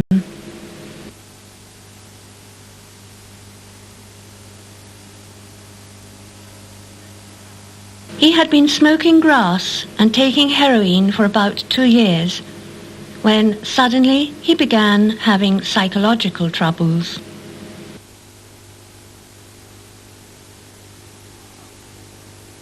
How long has this group been in existence? Have you found the exercise difficult? Not too bad. I have been studying English for 5 years now, so... Well, how wise of you. Is there anything else you think I should point out or review? Well, is there any difference between these two abbreviations, EX and EG, meaning example? I noticed you always write EX, while your co-presenters usually write EG. Very clever of you. That's true. This second form, EG, is rarely used in the United States. Anyway, the full word is example. EX is used for example, while EG, also meaning example, is from the Latin word exemplum gratia and is mostly used in British English. What about ETC for etc. and so on? Well, they mean the same thing. ETC, etc. is used more in written English, while and so on is used more when speaking. Is that all? Yes, and I would suggest you finish the lesson quickly. Everybody has got to say goodbye. Yes, you are right. I am the magician today. But first of all, let's have a look at our usual miscellany.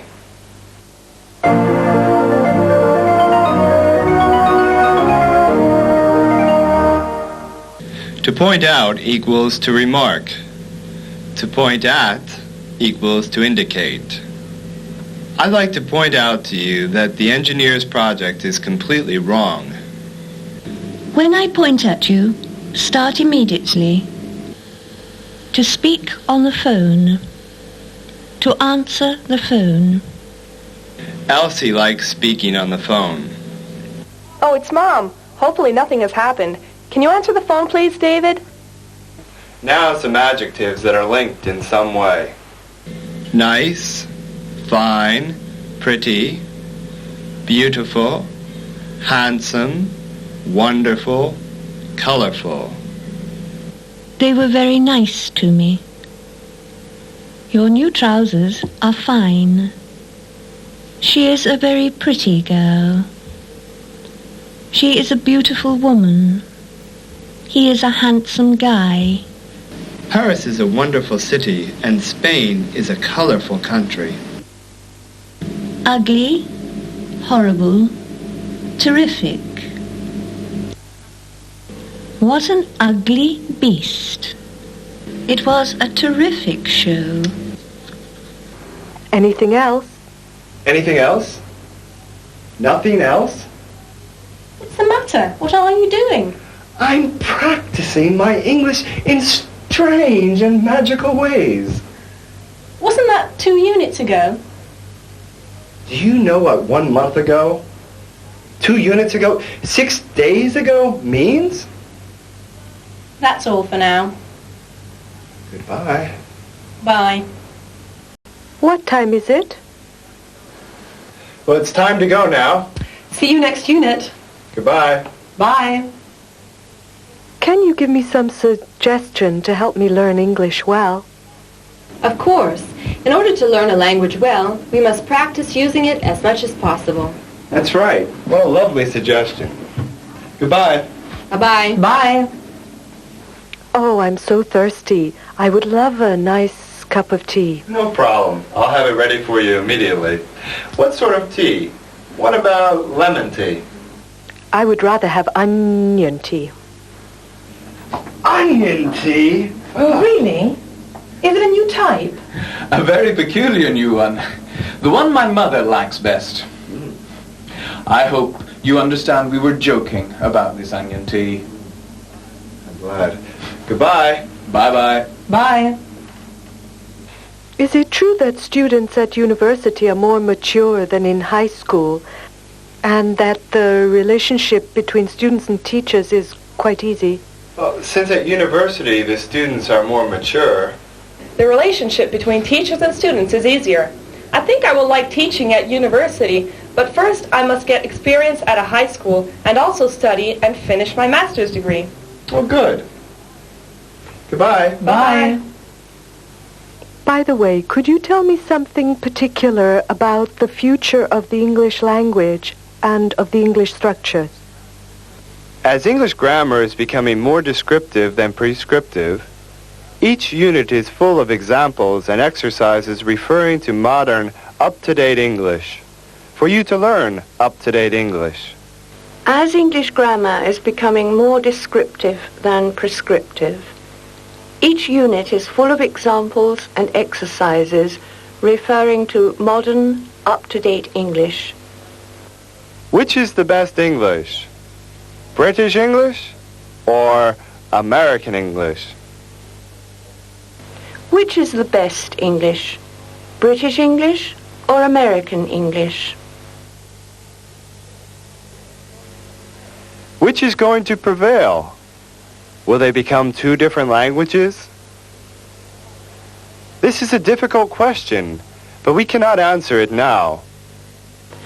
This is a difficult question, but we cannot answer it now. And that was a nice little trick, wasn't it? Yes, an amusing farewell. See you next unit. No. I'll see you only if you revise the previous units. Goodbye. Goodbye, and again goodbye. A useful suggestion to all students. If you want to learn English well, study it with the help of this English course. It is very useful. Goodbye. Goodbye.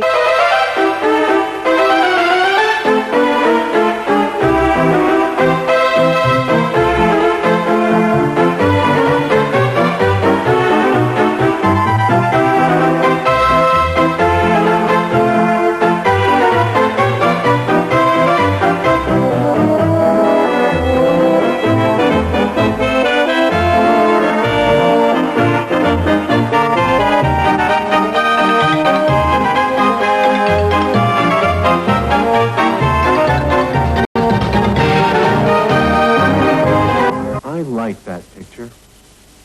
Who's the artist? I painted it myself. You did? I didn't know you painted. It's been my hobby for years. That's incredible. You never said anything about being an artist. I'm amazed. What's so amazing about it? It's so good. I can't believe it was painted by an amateur. Talkback. Conversation. I like that painting. Who's the artist?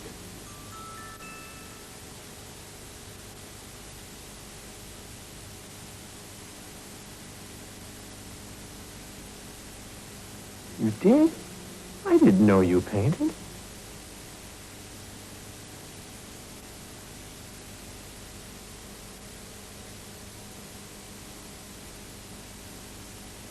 That's incredible. You never said anything about being an artist. I'm amazed.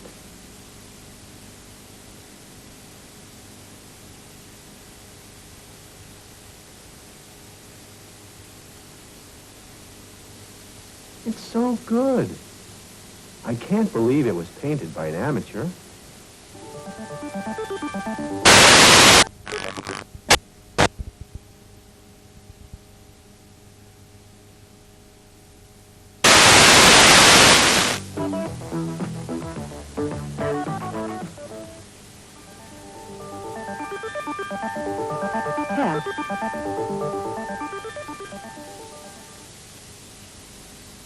You know, you really are a very good painter. Well, thank you.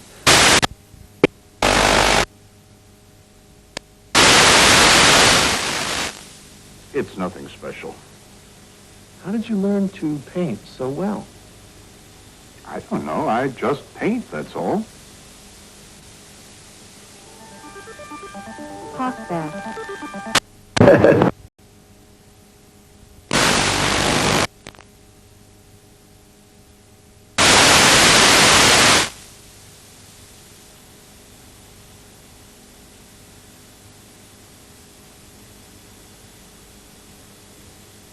I mean it.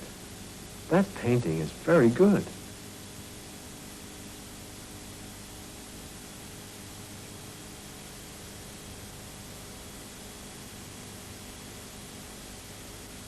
How did you learn to paint so well?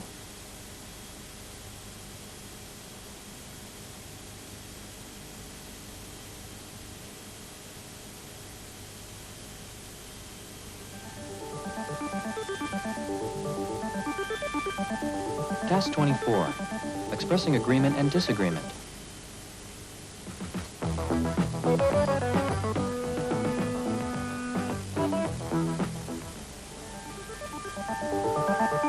Task.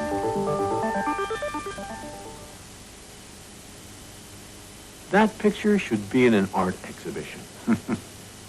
It's not good enough for that. I think it is. I'll bet you could sell that painting for a good price. It's not worth that much. Of course it is. Somebody would pay a lot for that. I'm sorry, I can't agree with you. Talkback. Conversation. That picture should be in an art exhibition.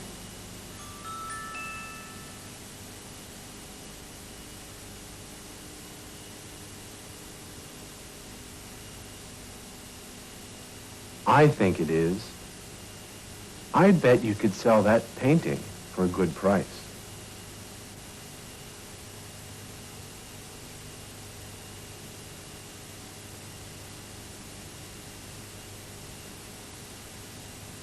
Of course it is. Somebody would pay a lot for it.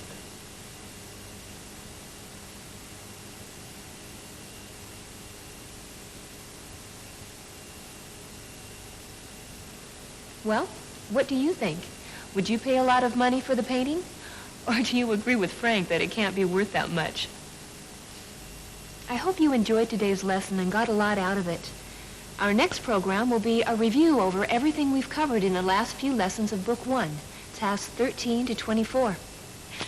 So, until next time, goodbye, and keep practicing.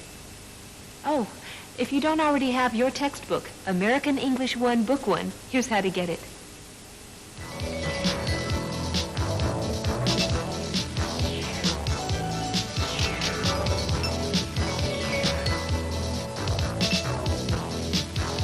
Starting with tasks 13 through 18. Now, I picked out just a few of my favorite situations. Let's see if you remember.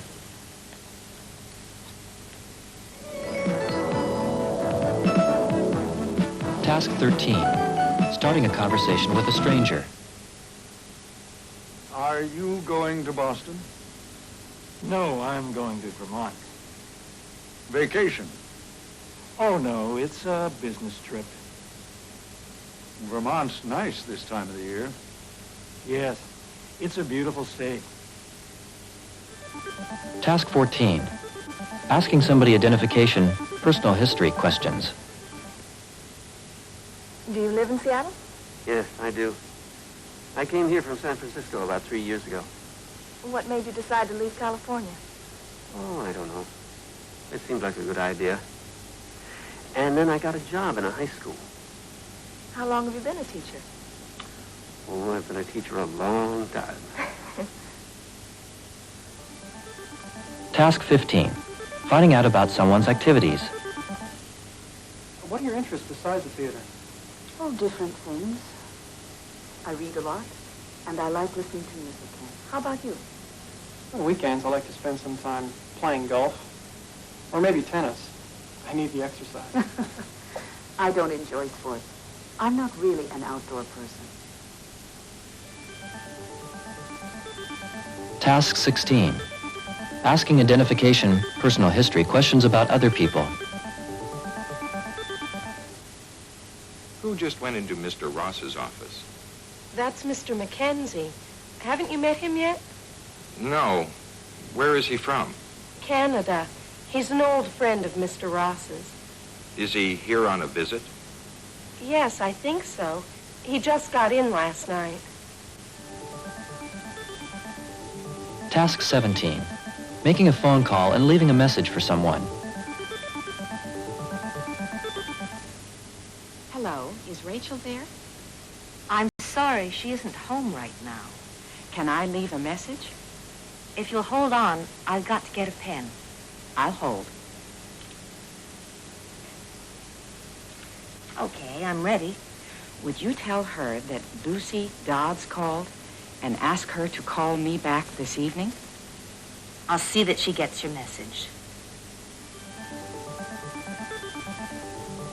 Task 18. Responding to polite requests.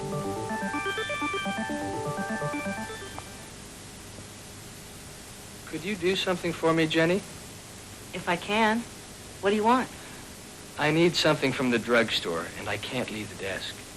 Would you go out and get it for me? Yes, of course. Are you sure you don't mind? No, I'd be glad to do it for you.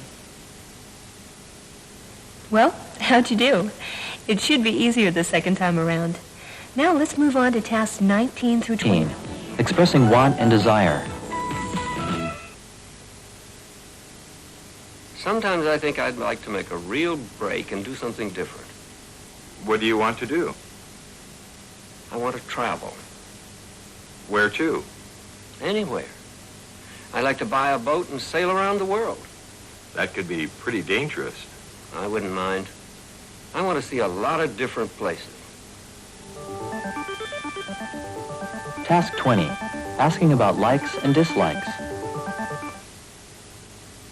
I don't like a job with too much responsibility. Wouldn't it worry you if you had to make decisions? No, I enjoy it. I like to think for myself. You'd have to spend a lot more time at work. I wouldn't mind if I had a job I liked. Don't you like taking orders? I don't mind taking orders, but I like giving orders best. Task 21. Telling somebody about your job and the work you do. Did you get a new job? Yeah. Finally. I'm working at the Ocean Hotel. What do you do there? I'm in reception. What exactly does that involve? I take reservations, check people in and out of the hotel, present their bills, and make sure they pay. Are you enjoying it? Sort of. I meet a lot of different people, and I'm busy all the time.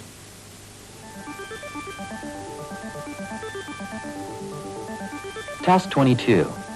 Expressing surprise or disbelief. I like that picture. Who's the artist? I painted it myself. You did? I didn't know you painted. It's been my hobby for years. That's incredible. You never said anything about being an artist.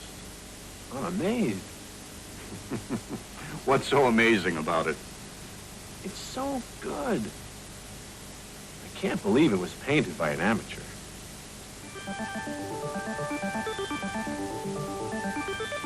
Task 23. Responding to comments about your ability. How did I manage to lose that contract? I'm sure you did everything possible. Thanks, but I must have made a mistake. You're a very good negotiator. It's nice of you to say so. You're the best architect in town. I don't think it was your fault you didn't get the contract. Thanks. I really appreciate the support.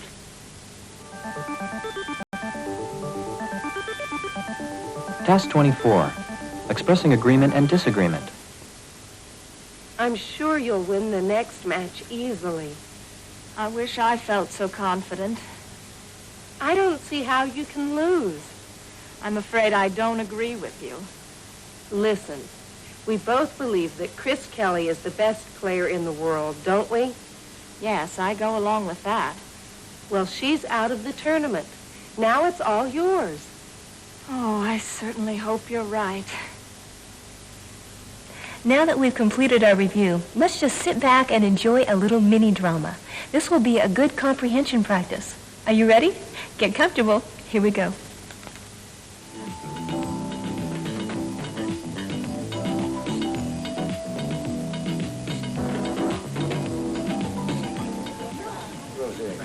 Oh, it'd be wonderful. All right, good. Ah, there's the door. No, Jesse, I'll get it.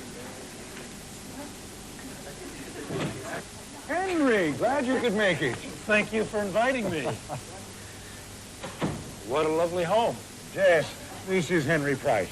You remember, we saw Diane's play together last month. Miss Donovan? Just call me Jess. Well, thank you, Jess. You have a beautiful home here, and you certainly make a person feel welcome. Well, then, let me take your coat. Henry, this is Diane Cooper, Richard's sister. We've met. Diane, you were marvelous in the play. Oh, Henry, thank you.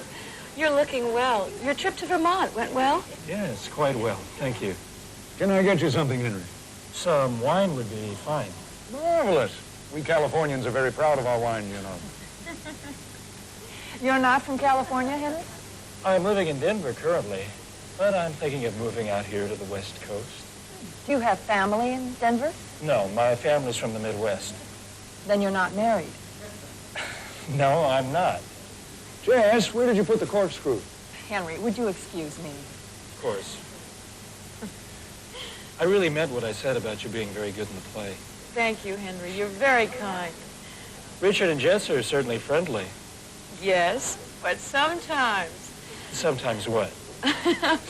Oh, I don't know. I get the feeling they try to marry me off to everyone that comes around. You know, asking if you were married. That's okay. My brother and his wife are the same way. I just ignore it. This looks like a great party. Do you know many of the people? Yes. Let me introduce you. Barb, I'd like to introduce you to Henry Price. Henry, this is Dr. Barbara Ashby and her friend Brian. And Brian, I seem to have forgotten your last name. I'm sorry. Battelle. Brian Battelle. And I'm just Barb, Henry. You're a doctor. Yes, I run a clinic in San Jose. What do you do, Henry? I'm an accountant.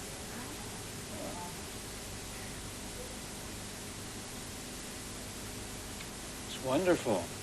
Aren't you having any? No, I'm afraid I can't. I'm a diabetic, so I can have only a little sip just to taste. But you go ahead and enjoy it. I'll put the bottle over on the bar. Help yourself. Excuse us for a moment. Henry, there's someone over here I know you'd like to meet. Brian, Barb, if you'll excuse us. Ed? Henry, this is by far the nicest man I know, Ed Hume. Ed and my brother have been best friends since I was a kid. Henry, Ed. Ed, Henry. What an introduction, eh, Henry? Glad to meet you. Henry, I see you've met Ed Hume. Ed, Henry's the man I was telling you about. Oh, yeah, you're the inventory specialist. We could use a guy like you. You wouldn't consider moving out to San Francisco, would you? What brings you back out here to our fair city? Well, Ed, my boss has a fluent candidate in the Pacific Regional Marketing meeting, so he sent me. How long will you be in town? A few days. But I will be very busy. Too bad. San Francisco's beautiful this time of year. Maggie, meet Henry Price. Price? I knew a Henry Price when I was in college. Taught mathematics at the University of Chicago, where I got my engineering schooling. He's my father. I'm Henry Price, Jr. Henry Price, Jr. Well, it's a small world. Maggie, my dear, you remember Professor Price, don't you? At least you remember the difficulties I had in his class. Henry, your father's class was the most memorable thing from my college days. I learned a lot from him. Well, what's he up to these days? He's retiring next year. I think he plans to travel a little with my mother. I don't know. Henry, you have a phone call. Oh, I was expecting a call from my boss, so I left your number at the hotel desk. Hope you don't mind. Of course not. Yes, Mr. Bartholomew? I'm at a friend's house for a dinner party. How are you feeling? Good. Well, it's back at the hotel. Sure, I guess I can. You're working late. Okay. I'll call you when I get back to the hotel. I'll leave now. It's okay. I'll call you in half an hour. Bye. Something wrong, Henry? My boss called. I got to go back to the hotel and work on some figures for him. And he says it can't wait. So I guess I'll say goodbye to everyone. I'm really sorry. I was having a wonderful time. I'm sorry, too. Will we see you later? I'll call you from the hotel. Goodbye. And thanks for a great time. Well, that's our lesson for today. If you had any trouble following the mini-drama, you'll find the complete text right here in your textbook. Well, next time we meet, we'll talk about accepting and refusing invitations and how to respond to courtesies offered by others. So, until next time, keep practicing and keep learning. And stay tuned, we'll show you how to order your own textbook.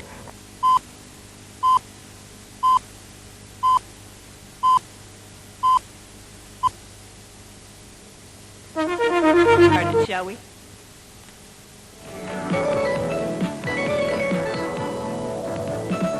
Task 25. Accepting an offer or invitation. Situation 1.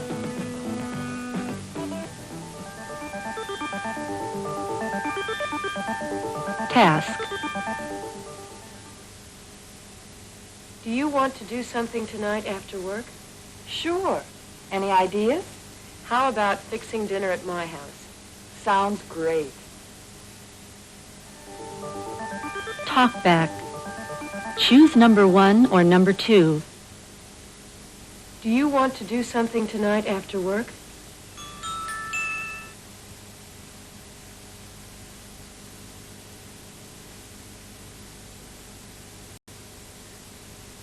Sure. Any ideas? Flashback. Do you want to do something tonight after work? Sure. Any ideas? How about fixing dinner at my house?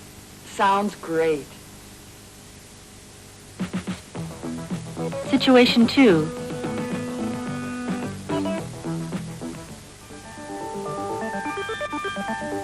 Task. Would you like me to help you move that photocopier? I'd really appreciate it. Where do you want it? Just over by the window. Talk back. What did she say? Would you like me to help you move that photocopier? I'd really appreciate it.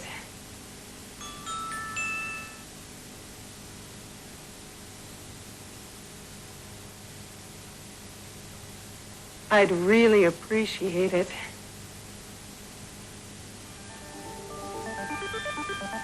Flashback. Would you like me to help you move that photocopier? I'd really appreciate it. Where do you want it?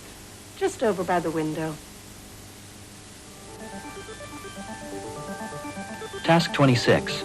Refusing an offer or invitation.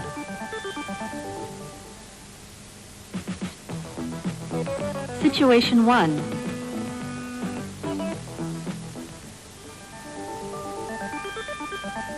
Task. Do you feel like seeing a movie? I don't think so. I'm really tired tonight. Okay. Just let me know when you want me to take you home. Oh, that's all right. I think I'll walk. Talk back. Choose number 1 or number 2. Do you feel like seeing a movie?